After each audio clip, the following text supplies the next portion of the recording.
د عزت محافظ چې د عزت ډاکو شي،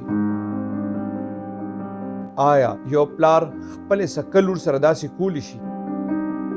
د اخلاقو کم زوال دی چې موږ ور سره مخ شو. سړی حیران شي چې خفه شي که غوسه شي. ګرانو ملګرو، د روژې په دې زبرګه میاشت کې د ازاخیلو تاڼې په حدود کې یو ډېره زیاته دردناکه او ډېره زیاته شرمناکه واقع شوې ده. د 17 کالو یو جینۍ ده، هغه راغلې د ازاخیل تاڼې ته او هلته پولیس ته رپورټ درج کړی دی. ورته یې ویلي دي چې د دې سکه پلار د تېرو 2 کالو نه دې سره جنسي زیاتې کوي.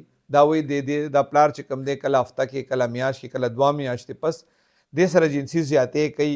دا وایي د دې د مور او پلار به اکثر په کور کې جګړه وه، نو د دې د مور به کله خفه لاړه یا به رونو کره لاړه، نو دغه دوران کې به وایي بیا پلار ما سره خامخا دا زیاتې ډېر زیات کو. دا جینۍ چې کوم د پولیس ته ویلي دي چې کله به ما د پلار ته ووایي چې زه به ووایم، نو پلار به ماله دمکي راکوله چې دا مور به هم درله مړه کړم. د دې جینۍ 2 وروڼه دي کشران، وایي راته به یادول چې هغه به هم درله مړه کړم که چا دې حل. دا وایي ما حل نه ویلو، د پلار به مې احتیاط هم کولو چې کله به دې سره دا جنسي زیاتې کو. دا وایي دې دوران کې بیا دا جینۍ چې کوم ده یو ځل بیا پریګننټ شوې هم ده. بیا دې مور ته مجبوره شوې ده، بیا مور ته ویلي دي، مور یې وایي بیا دا دي بوتله ډاکټر له او هغه مطلب چې کوم څه شوي وو هغې ورله صفا کړل. او بیا د خاوند سره په دې باندې جګړه هم کړې ده. دې جینۍ پلار پولیس ته ویلي دي چې کله د پلار سره بیا د مور دا خبره کوله، نو دا مور یې ورله دونه وواله چې دې له د خولې ټول غاښونه مات کړي، بدن باندې نور تشدد هم و. خو بیا هم د پلار دغه جنګ جګړې دي کړی، یو څو ورځې روانې وې، بیا د پلار د مور سره او د لور سره واده وکړه چې دې نه پس به بیا د دا غلط کار نه کوي د لور سره. دا جینۍ وایي چې بیا څه ورځې پس زما مور کور کې نه وه، بیا مې دا پلار رالو. دا پلار چې کوم دی دا ډېر مزدورکاره شان سړی دی. دی وایي رالو او بیا یې موقع چې ورته میلاو شوه، وروڼه مې هم بار تللي وو، مور مې رشتهدارانو کره تللی، وایي بیا را سره زیاتې وکړو. بیا ما ورته ووایي چې یاره زه به بیا مو ورته ویم. وایي راته وایي که بیا دې مو ورته وویل نو چې څنګه مې هغه په تشدد پې مخکې کړی و، غاښونه مې موله مات کړي، ټول بدن یې زخمي شوی و، نو دغسې به تا سره هم کوم او ټول به مړه کړم. نو بس دا وایي چې کله به دې د پلار به ورته ووایي چې یاره ټول به مړه کړم، نو دا وایي زه به بس بیا چپ شم، بیا به د هغه زیاتې ورسره د پلار کولو. وایي دا چې اوس په 2م ځل باندې کله دا زیاتې د وایي د حد نه بار شو، نو بیا دې مور ته دې ویلي دي چې زه خو تا ته وایم نه، خو پلار خو مې منې شوی نه دی، دی خو ما سره مسلسل همدغسې زیاتې کوي. په دې شیز باندې د دې ښځې خاوند پولیس وایي چې ډېرې زیاتې جګړې هم شوي دي، څو پیرې دا ښځه ته مرور هم تللې ده، خو بس مجبوري وه ځکه چې بچي وو، نو دا ښځه به بیا واپس کور ته راله او هغې به وایي چې زه څونه بار یم، نو دا خاوند به مې بیا د لور سره دا زیاتې کوي. نو دا مجبوره مشوره به راله. خو اوس دا وایي چې کله 2 کاله تېر شو، نور خبره د برداشت نه بار شوه، ځکه چې مطلب هر وخت خلکو ته هم ملامته کېدل. یو ځل پیل هم څنګه چې ما تاسو دا پریګننټ شوې وه او خپل هم هسې د دې جینۍ عزت نفس خو که نه، پلار خو ډېر عظیمه رشته ده. بیا د مور ته ویلي دي، مور ورته ویلي دي چې یاره هر ځل خو موږ د سره خبره وکړو په جګړه باندې بیا د به وکړي.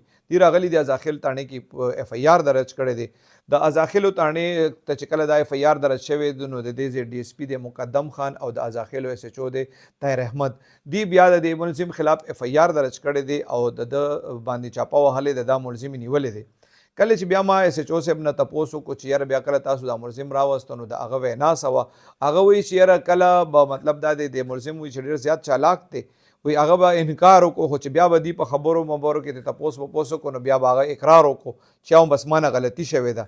پولیس نه بیا ما تپوس وکړو چې لکه د دا جرم منلو نو ستاسو سره وایي یا نه وایي چې یاره بس قانون تقاضي پوره کولې، خو لکه کله به ده وایي چې ما ورسره زیاتې کړې دی او هغه دونه عجیبه شانتې بیان یې پولیس ته ورکړی دی د ملزم چې یاره د لور به راته وایي چې ته ما سره دا کار وکړه. پولیس وینا دا ده چې بس دی خو دا بیان د ده اغوښتی دی. بیا د ده یو ورځ کسټډي عدالت ورکړې وه، بیا د پولیس ته خپل جرم منلی هم دی او بیا د هغې نه پس دی جیل ته تللی دی. ګرانو ملګرو، دا ډېره زیاته شرمناکه واقعه وه او دې جینۍ پولیس ته مزید دا ویلي دي چې یاره د روژې په دوران مطلب روژه په خوله باندې به پلار دې سره دا زیاتې کوو. نو دا وایي چې دا بیا دې وجې نه هم دا ډېره تنګه شوه، دې پولیس ته وویې. ګرانو ملګرو، دا ډېره زیاته شرمناکه واقعه وه، څنګه ما تاسو ته پهله هم وویلې. الله دې رحم وکړي، دا پیله واقعه نه وه چې دا دلته شوې دي. په پېښور کې په مختلفو ځایونو کې داسې اف آی آرونه شته چې یاره لوریانو ویلي دي چې موږ سره پلار دا زیاتې کړی دی، خویندو ویلي دي چې موږ سره رونو دا زیاتې کړی دی. اکثر دا د نشو په حالت کې چې کوم دی وایي چې خلک مطلب دا زیاتې د رشتو دا تقدس چې هغې نه هېر شي. خو دا کس پولیس وایي چې هېڅ نشه نه کوي، مزدورکاره سړی دی او د ما څنګه تاسو ته وایي دی مشره لور وه، دې نه پسې 2 کشران زامن دي. نو الله دې وکړي چې دې سړي ته سزا میلاو شي او الله دې وکړي چې بس موږ لږ پوه شو په څه شیز باندې، ځکه چې د لور او د پلار د رشتې دا حال شي نو بیا موږ به چېرته ځو؟